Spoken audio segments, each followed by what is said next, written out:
नमस्कार, मैं रिया और आप देख रहे हैं डॉक्टर साहिब। आज हमारे साथ डॉक्टर गुरुदेव कुमार मौजूद है। डॉक्टर साहिब मेडिवर्सल हॉस्पिटल से है और स्पोर्ट्स मेडिसिन है, साथ ही आर्थ्रोस्कोपी है। तो शायद डॉक्टर साहब, बहुत बहुत स्वागत है आपका हमारे चैनल में। Thank you ma'am. हम बात करने वाले हैं स्वेलिंग की समस्याएं के बारे में, क्योंकि देखा जाता है कि स्वेलिंग जो है वो कहीं भी हो जाती है। तो उसमें लोगों को जो ये समस्या हो रही है, तो उस समय क्या कर सकता है जो ताकि वो डॉक्टर के पास जा सके। यस, आपने बहुत अच्छा सवाल पूछा है कि अगर खेल रहा के दौरान कहीं चोट लग जाए या कहीं मोच आ जाए तो वहाँ पे स्वेलिंग आ जाता है। स्वेलिंग ऐसे ही नहीं आता, इसका बहुत बड़ा सिग्निफिकेंट मीनिंग होता है।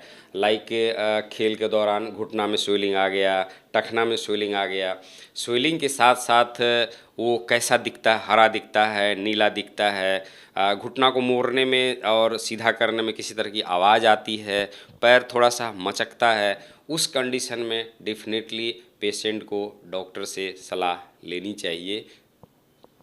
लोग कच्चा पट्टी की भी सलाह देते हैं, तो कच्चा पट्टी अगर लोग बांध रहे हैं तो उन्हें किस तरीके से बांधना चाहिए, क्योंकि लोग होता है अगर किसी को ये स्वेलिंग की समस्याएं होती हैं तो वो बहुत रफली उसको बांधते हैं, या फिर कोई कोई बहुत लूज़ बांधते हैं। तो वो किस तरह से उस कच्चे पट्टी का इस्तेमाल करना चाहिए। जी, जो पट्टी जो इस्तेमाल करता है, जैसे कि मैंने बताया कि कहीं भी खेल के दौरान किसी भी प्रकार का चोट आ जाए तो उसका एक फार्मूला है, RICE।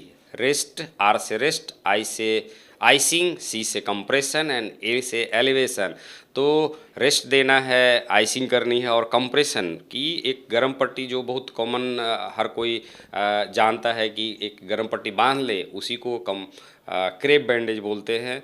घुटना के ऊपर या टखना के ऊपर कहीं भी उसको इतना बांधना है कि फर्दर आगे का जो ब्लड का सर्कुलेशन है वो बंद नहीं होना चाहिए। जस्ट कि फर्दर स्वेलिंग ना हो, उतने टाइट से बांधना है। बहुत ज़्यादा टाइट से बांधने से फिर उस एरिया का ब्लड सप्लाई बंद हो जाएगा और वो बाद में खराबी कर सकता है। जब लोग मसाज, अगर स्वेलिंग हुई है तो लोग बहुत सारे मसाज भी करते हैं, कोई ऑयल का यूज़ करता है तो कोई स्प्रे या फिर मूव का भी इस्तेमाल करता है। तो वो क्या जिस तरीके से करते हैं, बहुत सारे लोग, जैसे हम बात कर रहे थे कच्चे पट्टी के बारे में, कि बहुत सारे लोग जो है उन्हें दबा के बहुत यूज़ करते, तो मसाज उन्हें किस तरीके से करना चाहिए।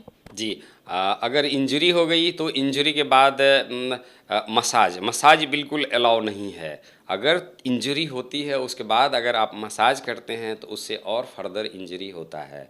आप स्प्रे लगा सकते हैं, आइस लगा सकते हैं। इससे क्या होता है कि इन्फ्लामेशन, जो कहीं चोट लग गया तो वहाँ पे इन्फ्लामेशन की शरीर के अंदर जो प्रतिरोधक क्षमता है वो स्टार्ट्स हो जाता है, जिसके कारण स्वेलिंग होता है, और स्वेलिंग से फिर वो गर्म हो जाता है। तो उसको इन्फ्लामेशन को रोकने के लिए हम आइसिंग करते हैं, दर्द को कम करने के लिए स्प्रे लगाते हैं कि जो पेन का जो मीडिएटर है वो कहीं और चला जाता है, तो जिसके कारण दर्द कम हो जाता है। मालिश कभी कतई अलाउ नहीं है अगर चोट लग जाए ड्यूरिंग खेल कूद के दौरान, तो इससे नुकसान होता है रेदर दैन बेनिफिट के।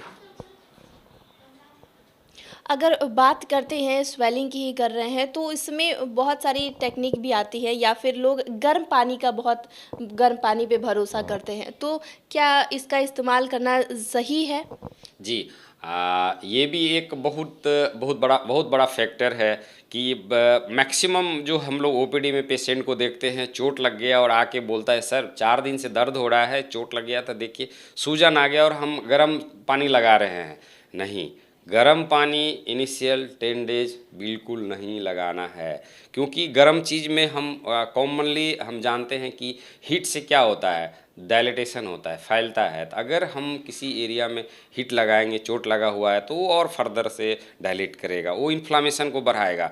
तो हमारा शुरू में मोटो ये होता है कि कहीं भी चोट लग जाए, चाहे घुटना हो, टखना हो, कहुनी हो, रिस्ट हो, कहीं भी, तो शुरू के 10 डेज हमको इन्फ्लामेशन को रोकना है, सूजन को रोकना है। उस कंडीशन में हमें सिर्फ और सिर्फ आइस का इस्तेमाल करना है। आइस बैग को उस चोट लगे हुए पोर्शन पे लगाइए। और जो गर्म पानी जो बोल रहे हैं उसको बिल्कुल इस्तेमाल मत कीजिए। उसको लेटर ऑन अगर कोई ओल्ड पुराना हो गया उस कंडीशन में हम गर्म पानी हॉट फॉर्मेंटेशन बोलते हैं। शुरू के 10 डेज इंजरी के समय सिर्फ और सिर्फ आइसिंग लगाना चाहिए, जिससे कि इन्फ्लामेशन कमता है, दर्द खत्म हो जाता है और फर्दर जो रिकवरी फेज होता है वो बहुत फास्ट होता है उस कंडीशन में। स्वेलिंग को लेकर डॉक्टर से कब मिल सकते हैं? स्वेलिंग अगर किसी को भी चोट लग जाए, और जैसे कि लाइक घुटना के बारे में हम बात करते हैं, अगर किसी को घुटना में चोट लग गया, सूजन हो गया, सूजन ये 2-3 दिन में अपने आप नहीं गया, नंबर 1। नंबर 2 कि सूजन के साथ साथ गहरा नीला हरा थक्का दिख रहा है घुटना के ऑल अराउंड, और सूजन के साथ साथ घुटना को मोड़ते हैं, सीधा करते हैं तो किसी तरह की साउंड आ रही है घुटना से, घुटना सीधा नहीं हो पा रहा है, या फिर पैर रखते हैं तो पैर पे वजन नहीं जा रहा है, जैसे लगता है कि कचक जाएगा, या फिर सीढ़ी चढ़ते उतरते हैं तो लगता है कि जैसे गिर जाएगा, या ऑड इवन सरफेस पे सूजन के दौरान चलते हैं तो लगता है हम गिर जाएंगे।